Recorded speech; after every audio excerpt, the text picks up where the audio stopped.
Je me disais, mais qu'est-ce que je fais là toute seule dans cette grande maison? En plus, c'est vide. Je les ai tellement habitée par tous mes absents, je me suis dit, je vais pas tenir. J'ai l'impression que c'est ma grand-mère, quoi. Enfin, je me comporte comme, voilà. Mais ça part, je la vous vois. Ça, j'arrive pas à détacher du vous voir. Ça, c'est un peu difficile. Mais... J'ai tiré le gros lot.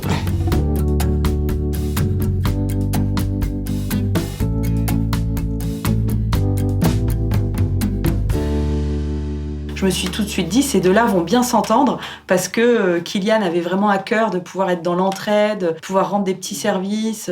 Et puis Bernadette avait le désir d'accueillir un jeune qui peut-être venait de loin, qui avait peut-être pas d'attache en région parisienne, et de pouvoir l'aider à pouvoir poursuivre ses études. Et puis ça me gêne pas, moi, d'avoir quelqu'un à la maison. J'ai l'habitude de maison pleine. J'ai un petit-fils qui fait de la musique et qui m'amène souvent des musiciens en résidence qui s'installent là. Donc moi, ça j'appréhendais pas du tout d'avoir quelqu'un à la maison. Mais je pensais pas tomber sur quelqu'un de si bien. Ça me rappelle plein de souvenirs quand j'étais petit, puis c'est bien. Là, c'est vraiment un lien de grands-parents, en fait. Il m'a demandé l'autre jour s'il pouvait me tutoyer. J'ai dit, écoute, si tu veux, mais il n'y arrive pas. Mais c'est pas grave. En fait, j'ai l'impression que c'est ma grand-mère, quoi. Enfin, je me comporte comme, voilà. Mais ça part, je la vous vois. Ça, j'arrive pas à détacher du vous voir. Ça, c'est un peu difficile. Mais... On parle beaucoup. Ce qui est très amusant en plus, c'est qu'il est très ouvert. Il m'explique plein de choses sur sa génération. Moi, je lui montre comment faire certaines choses. Des fois, quand je fais à manger, elle vient, elle s'assoit, et puis on discute. On parle de tout, hein. Aucun tabou, je sens très ouvert à tout. On discute religion, on discute politique, tout l'intéresse. Je vais l'emmener à un concert dans 15 jours.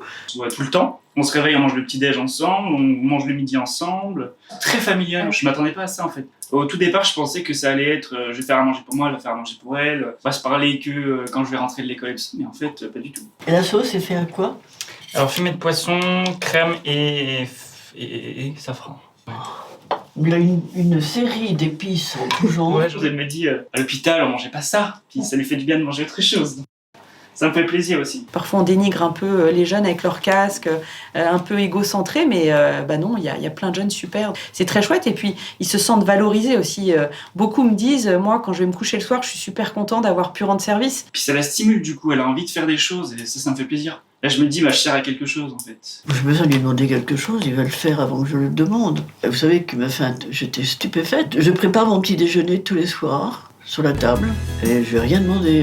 Puis un matin, je suis descendue, tout était prêt, tout est organisé. Il met ma barrette de médicaments.